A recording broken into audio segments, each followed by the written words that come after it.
Hi, welcome to the first ever episode of The Weekly Wave. I'm Matthew Lyons, And I'm Aaron Johnson.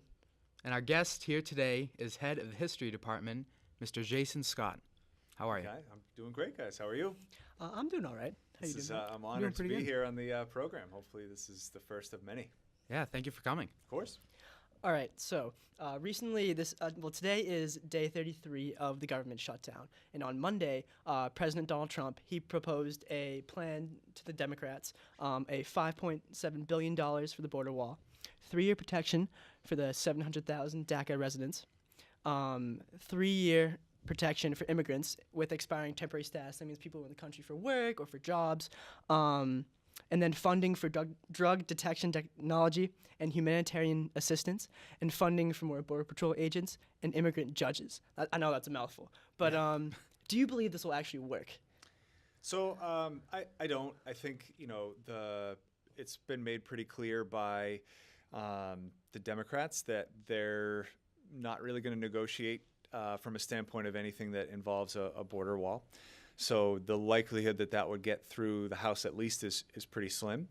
The Senate Majority Leader Mitch McConnell has also indicated through his actions that he doesn't likely believe this is going anywhere, given that he's scheduled 2 votes today that are completely different bills to deal with the government shutdown, completely separate from what Trump presented. So I think those all kind of add up to a pretty strong likelihood that that plan, as you described, is not going to go too far. But I think, from Trump's perspective, what it allows is for him to go to his supporters, his base, and say that, look, he's making efforts to try to compromise and things like that. So that's, I think, probably more what his intention was than actually maybe creating a deal that he believed would go anywhere. After just celebrating Martin Luther King Day, knowing what he fought for, do you think building a wall is a step backwards in any way? So, yeah, I mean, I think the likelihood that Martin Luther King would have supported any kind of border wall or restriction for people trying to make their lives better is pretty unlikely. His son this weekend was quite upset with Vice President Pence when he said that Pence invoked Martin Luther King's words and bringing the country together, talking about using that sentiment to build a wall.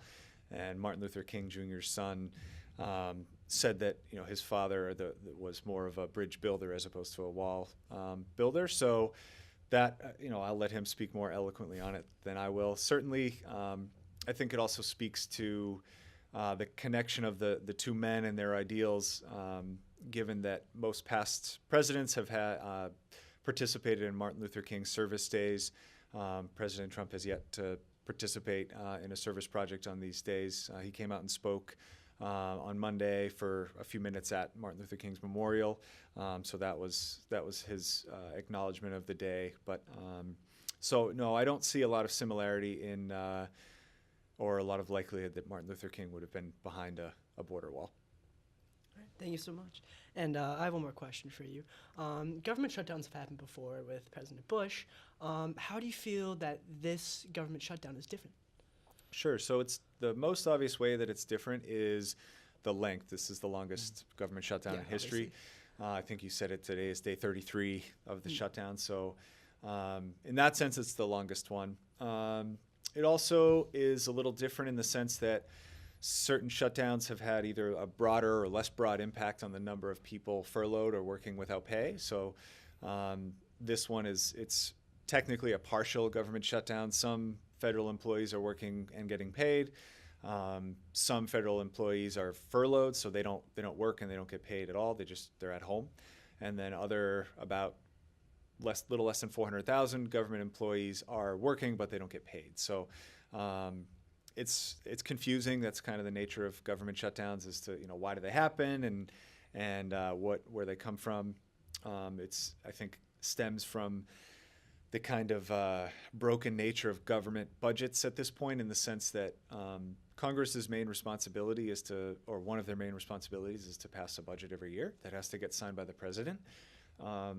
Since the 1970s, it's been pretty difficult to pass an entire budget for every branch of the government and every element, every agency of the executive branch that all parties can agree on. So instead, what they've done is created what's called continuing resolutions. So a continuing resolution could last 30 days, it could last 1 year, where they basically say, here's the money for this and this and this agency, and the money is allocated. And what happened now is the reason the government shut down was the reason that the government shut down is with the current continuing resolution expired and they didn't have a new one. So basically, these agencies that are partially shut down don't have funding. So the Homeland Security, or not Homeland Security, but Border Patrol, for example, they don't have money in the budget to pay their people, but they're required to work. So they come in and they're being delayed with their paychecks. And same for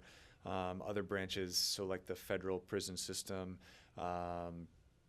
The IRS recently got called back to work so that people can start getting their tax refunds, but they're not getting paid. So what's most likely to happen to end this is they'll create at least a very short or medium term another continuing resolution. So what's most likely to happen, I would guess, is they'll make like a 15 or 30 day continuing resolution, open the government with the hopes that they can negotiate on the border wall. That's what President Trump wanted to, he was on television saying that he would be happy to shut down the government for border security and the wall, and the Democrats were not going to give him money to do that, so the government is where we are today. Yeah.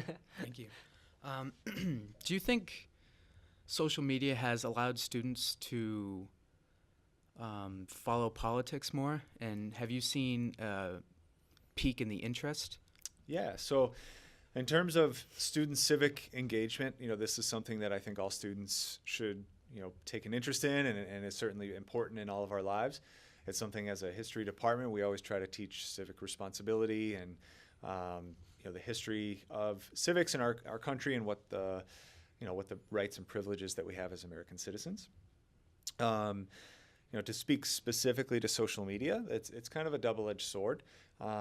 Social media presents never before seen access to information and communication and relationships between people globally, which is incredible.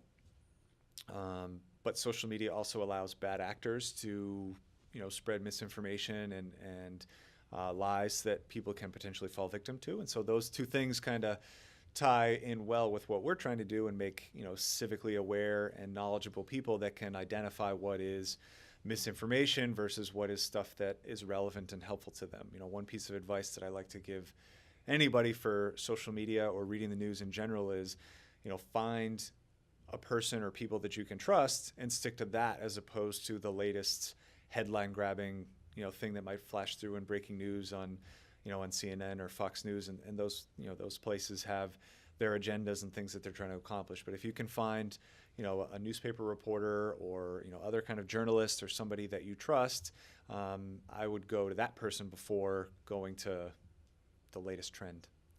Yeah, obviously. But thank you so much for your time. It's been awesome having you on, learning Thank you a so little bit much. about the government shutdown. Yeah. Is there anything you'd like to say before we leave? Yeah, of course, like any other people or any other person, I would hope that the government can open up soon and the parties can come to an agreement to at least, work out their differences about the border wall, while at the same time putting people back to work that have nothing to do with the border wall and whose families are, legitimately suffering from this shutdown and people missing rent payments and struggling to support their families when their job certainly has nothing to do with border security or the border wall. So I hope that all the parties can get together and make an agreement. Somebody's going to have to compromise. Mm-hmm. And, it's going to hurt on all accounts, but that's the nature of doing business in a democratic nation. So I hope that they can work that out and put these people back to work. All right, Thank thank you you. so much. All right, guys, good luck. I hope this goes well for you. And welcome back to the Weekly Wave. I'm your host, as always, Aaron Johnson. And I'm your host sometimes, Matt Lyons.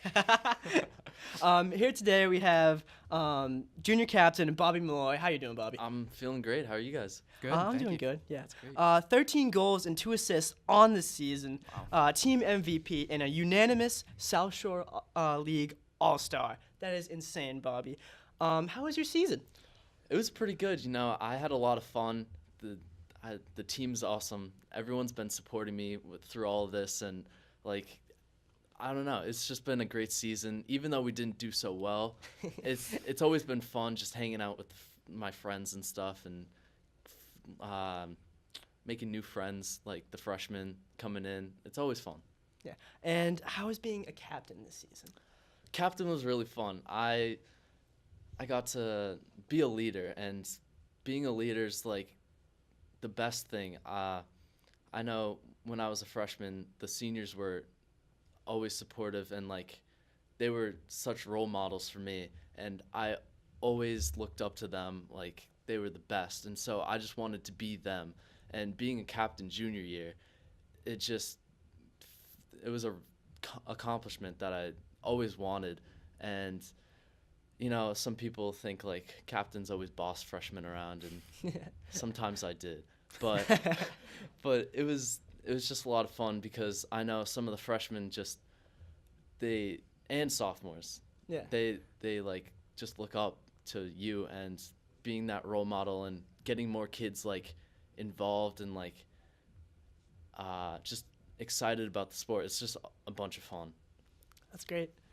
How has your team helped you achieve this goal?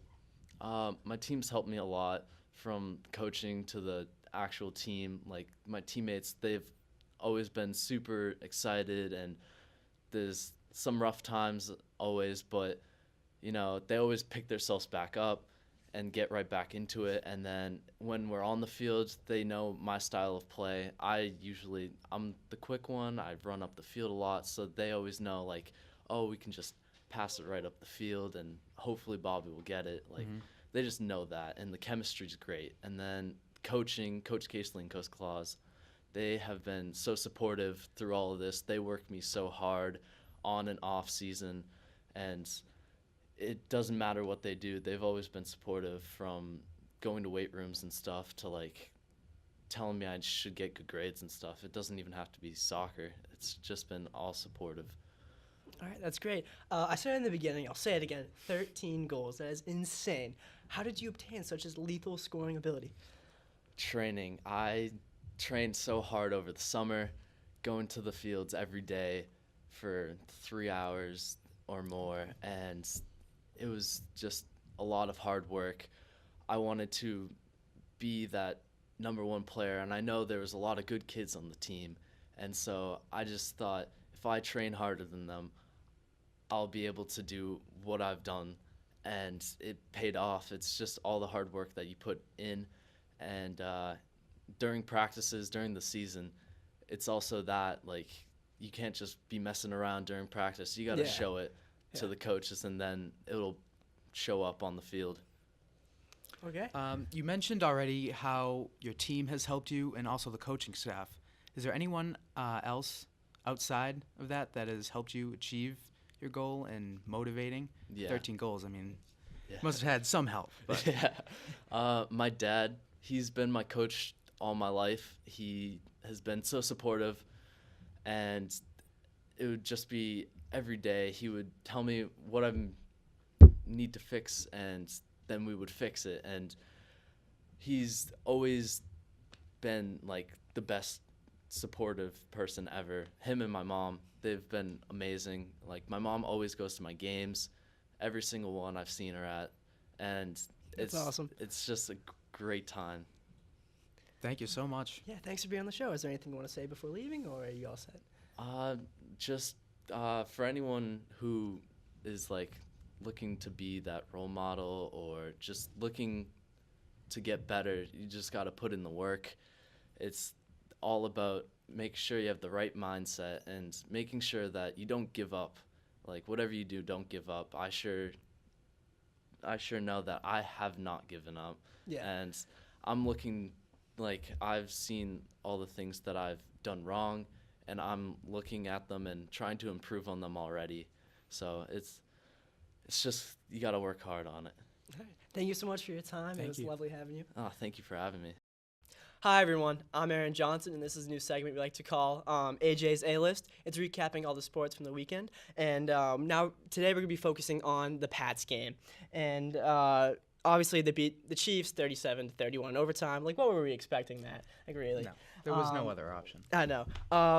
One bit I want to focus on is Tony Romo's professional commentating. He was predicting every single play that Brady would audible on. So Brady would cut the play, and Tony Romo would be like, "Oh, he's motioning right." And when the defense would switch, Tony Romo knew exactly what Brady was doing. It was absolutely unbelievable. Tony Romo has so much knowledge from being a previous quarterback.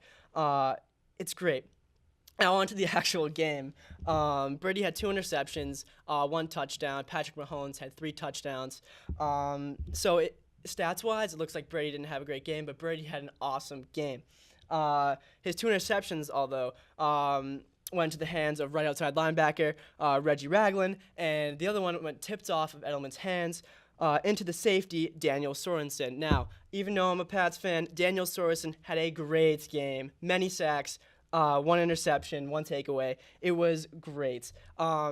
Anyway, they ended the drive 31-31. Actually, ended the game to 31-31 in overtime. The Pats had a perfect overtime drive, always converting on 3rd down, and it was the icing on the cake, the cherry on top. Rex Burkhead running into the end zone. It was beautiful, and this is the 3rd straight year for the Patriots going into the Super Bowl. I feel like this year will be redemption for what Philadelphia did to us. Thank you so much. In entertainment this week, box office. Number 1 was M. Night Shyamalan's Glass, grossing over $40 million. Ooh. Next, that's a lot. Did you see Glass? I didn't see Glass. I kind of want to, though. Yeah, I saw Split, and I was a huge fan of it. However, the ratings were lukewarm for this one. Yeah, well, I saw Split, too. I wasn't really a big fan of Split. Oh, really? It just seemed like some of the camera angles were unprofessional. The storyline was a little bleak. It was all right for me. It wasn't the best. I think the icing on the cake for that movie was James McAvoy's acting. Oh, yeah, definitely. That was really what made the movie. I mean, switching through 24 different personalities seamlessly, it was fantastic. How do you even remember 24 different personalities? I do not know.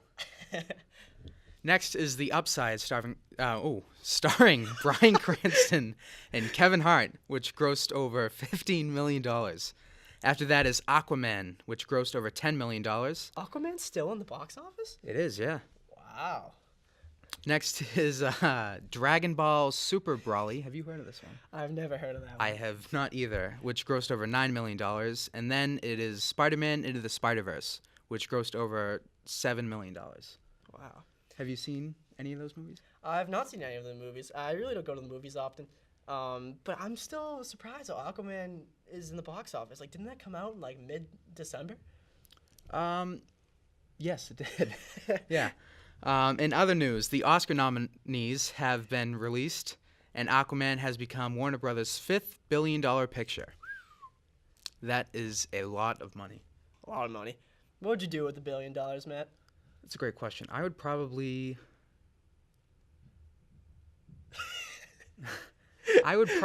invest all of it into the Weekly Wave budget.